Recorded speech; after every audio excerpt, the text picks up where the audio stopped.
మాట్లాడి మీరు ఆపించండి, ఇన్వెస్టర్స్లో ఒక భయాందోళన కలిగించండి అని చెప్పేసి చెప్పారు.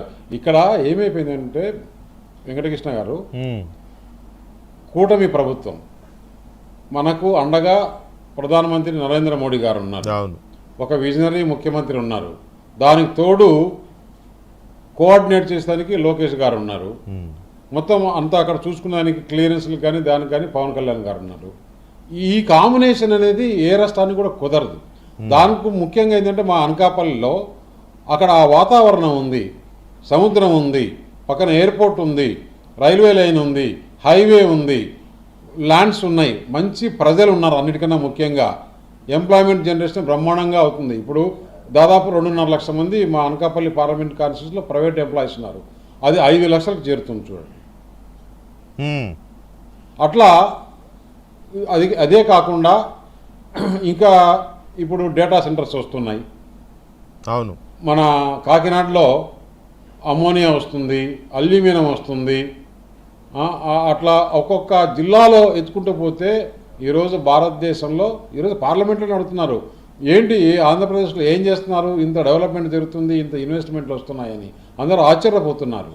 ఇంకా కూడా మంచి రోజులు రావాలా, ఈ రాష్ట్రం బాగుండాలా, మళ్ళీ నేను అధికారంలో రావాలని కోరుకోవాలి. కానీ జగన్మోహన్ రెడ్డి రాష్ట్రంలో ఏం రాకూడదు, ఇదంతా అవుతుంది, నేనే ఆర్సిలిమిటలు తెచ్చాను, నేనే ఆంధ్రప్రదేశ్ని కనిపెట్టాను, ఇన్ని రకరకాలుగా చెప్తున్నాడు. అవును, అది కూడా అన్నారుగా వాళ్ళు. ఎడిదిరిగి లోకేష్ గారి దాకా ఒక సెటైర్ వేశారు ఈ బిల్లు మీద. జగన్మోహన్ రెడ్డి స్పందన మీద మీ రియాక్షన్ ఏంటని అడిగితే, అందుకే నేను ఒకటి అడగబోతున్నా మీ ద్వారా, మీడియా ద్వారా, అయ్యా బాబు ఇంకా మాకు చాలా ఇండస్ట్రీస్ వచ్చేట్టున్నాయి, నువ్వు ఏమేమి ముందు చెప్పినావు ఒక లిస్టు పడాయి, అన్ని ఫౌండేషన్ వేసినాక నేను చెప్తాను దానికన్నా నువ్వు ఏమేమి మాట్లాడినావో ఏమేమి వస్తాయో ముందన్నో చెప్పు.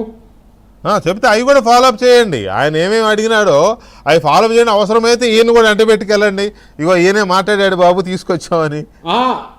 కాదు, మేము ఫౌండేషన్ వేసిన తర్వాత నేనే చెప్పాను, నేనే దావోస్లో మాట్లాడాను, నేనే బాంబేలో మాట్లాడినాను అనకుండా నువ్వు ఇవన్నీ నేను మాట్లాడాను కాబట్టి ఇవన్నీ వస్తాయని ఒక లిస్ట్ ఇవ్వు చూద్దాం.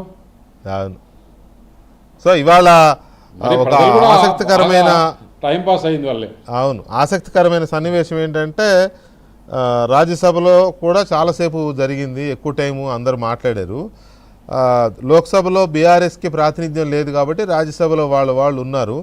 ముందు కేఆర్ సురేష్ రెడ్డి గారు మాట్లాడినా అసలు అమరావతి చట్ట సవరణకి మద్దతు మీద ఆయన మద్దతు ఇస్తున్నారా లేదా ఆ విషయం చెప్పకుండా తెలంగాణ ఇష్యూస్ మాట్లాడారు. ఓకే, తెలంగాణ ఇష్యూస్ మాట్లాడుకోవచ్చు.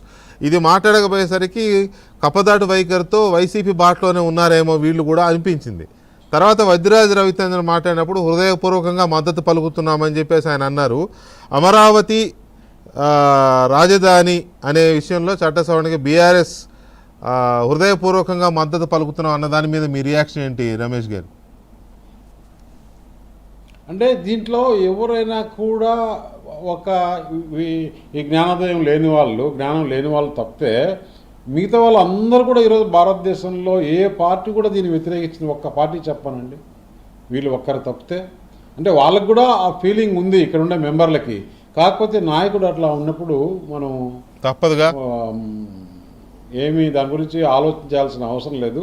ఇప్పుడు ఇది జరిగిన తర్వాత నాకు చాలామంది ఫోన్లు, వాళ్ళ పార్టీలోనే పెద్ద డిస్కషన్ జరుగుతుంది. ఎందుకు మనము అందరం చెప్పుకుంటే మొత్తం మునిగిపోతాము, మనం కూడా సీట్లు పెరుగుతున్నాయి, ఏదో ఒక దారి చూసుకుందాము అనే ఆలోచనలో వచ్చేసారు వెంకటకృష్ణ గారు. ఏమన్నా వేరే కొత్త ఆలోచనలు ఏమన్నా చెప్తున్నారా? అంటే మాట్లాడుతుంటారు కదా మాతో అందరితో కూడా, ఏం చేయాలా మేము, మాకు ఇట్లుంటే మాకు భవిష్యత్తు లేదు, ఇప్పుడు ఎట్లా సీట్లు పెరుగుతున్నాయి దేశమంతా కూడా, మేము కూడా ఇటు బీజేపీనా లేకుంటే జనసేననా టీడీపీనా, అంటే ఒక్కొక్కరికి లోకల్లో మళ్ళీ కొన్ని ఇష్యూస్ ఉంటాయి కదా, దాన్ని బట్టి అందరూ ఆలోచనలో పడ్డారు. ఇది క్రిస్టల్ క్లియర్. మీరు సీట్లు పెరుగుతున్నాయి అన్నారు కాబట్టి ఒక క్వశ్చన్ ఆఖరిలో, ఈ సీట్ల పెంపు అదే డీలిమిటేషన్ 2029 సార్వత్రిక ఎన్నికలకి కదా ఇంప్లిమెంట్ అవుతుంది. మరి దానికంటే ముందు ఎన్నికలు జరిగే తెలంగాణ లాంటి రాష్ట్రాల పరిస్థితి ఏంటి? డీలిమిటేషన్ ఇంప్లిమెంట్ అవుతుందా, ఎలా అవదా? ఒక్క నిమిషం వెంకటకృష్ణ గారు మంచి క్వశ్చన్ అడిగారు. ఎందుకంటే 1 నేషన్ 1 ఎలక్షన్ అనేది జేపీసీ జరుగుతుంది, నేను కూడా జేపీసీలో మెంబరు, దానికి కూడా కాన్స్టిట్యూషనల్ అమెండ్మెంటే కావాలి.